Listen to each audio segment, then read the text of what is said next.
introduce Rabbi Steinmetz of Tiferet Ben David, who's the congregation.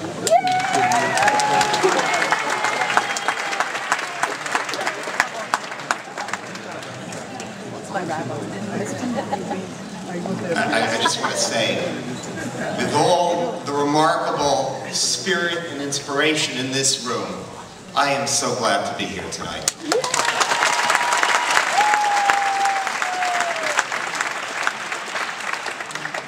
I'm glad to be here tonight, but frankly, I'm also sad to be here tonight.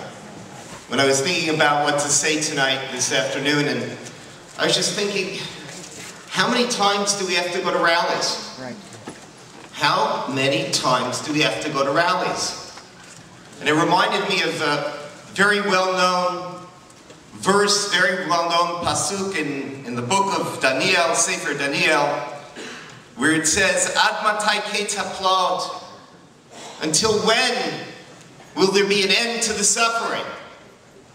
Till when do we have to keep coming to rallies? How often do we have to worry about Israel being embattled? How often do we have to worry about Israel being attacked? Ad matai? Until when? You know, we've been asking for peace for a long time. We pray for peace 3 times a day during the Amidah. Sim Shalom. Give us peace. Israel's Declaration of Independence, and I repeat this over and over again because you should know this. Israel's Declaration of Independence is the only one in the world that asks for peace and makes an offer of peace to the neighboring countries. And you think to yourself, Ad matai? How long do we have to ask for peace when they give us war? In 48 and 67 and 73, and you can repeat all the dates. And how often do we have to watch as they attack us? You know, we've been asking to be a nation among the nations. Just treat us like a normal nation. Treat us like another country. And the UN at best gives us a cold shoulder. And when suicide bomber after suicide bomber comes and attacks Israel, rocket after rocket comes and attacks Israel, the world ignores it. But then, of course, Israel defends herself. And as you heard Rabbi Pupko mention, all of a sudden everybody's in the streets. All of a sudden the UN Security Council is scrambling. Israel gets attacked, no one says anything. Ad matai? Until when? When are we finally going to be just another nation?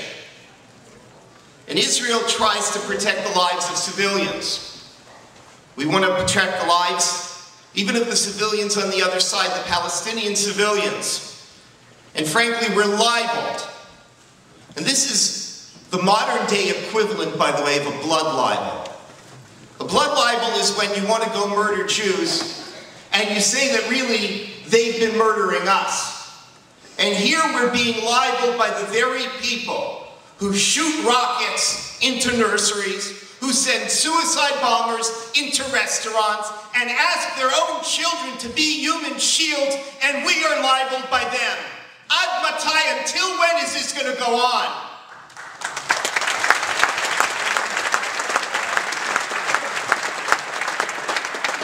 I don't know. I honestly don't know. And frankly, it doesn't matter.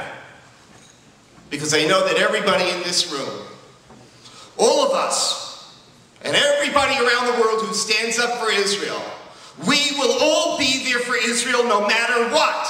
It doesn't matter.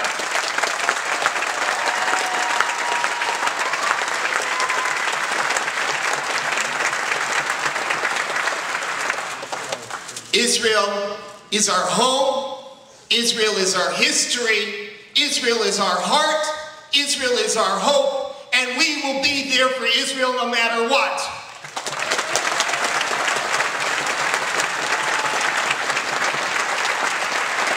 You know, when they were showing the video of the sirens going and people running into bomb shelters, I'm reminded of when Luciano and Rabbi Pupko and myself went 2 years ago during the Lebanon War, and when we were up north in Sfat and in Haifa, as the rockets come down, scrambling to get into a shelter or to find something that's a little bit safer than sitting in a car. And you think about this, and you think about the people who have to do that. And we know that we have to be there for them. But most importantly, we're going to be there for our young soldiers. Before I saw Moshe and Razy Cohen, who unfortunately I met 2 years ago under very sad circumstances when we went to Israel to visit the Shiva for their grandson Yaniv Baron, who was killed on the first day of the Lebanon War. And they're here with us tonight. And I want them to know, and I want everyone to know, that we're going to be there for our soldiers. This afternoon I got an email from a friend of mine in Israel, Joey, who sent me an email, and just parenthetically, he had to say an extra sentence to me aside from all the other business, where he wrote to me and he said, "I feel very proud of our boys in Gaza." And so do I. So do all of us.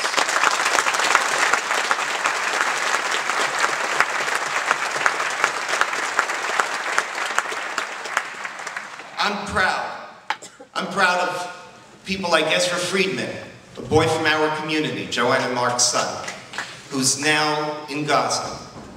I'm proud of him. I'm proud of our young 18 and 19 and 20-year-olds who are standing up for the people of Sderot and Ashkelon and Ashdod and Beersheba.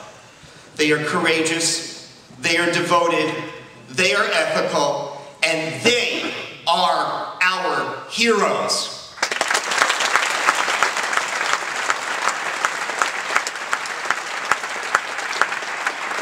And there's only one thing we have to say tonight. We will be there for them. We will be there for Israel.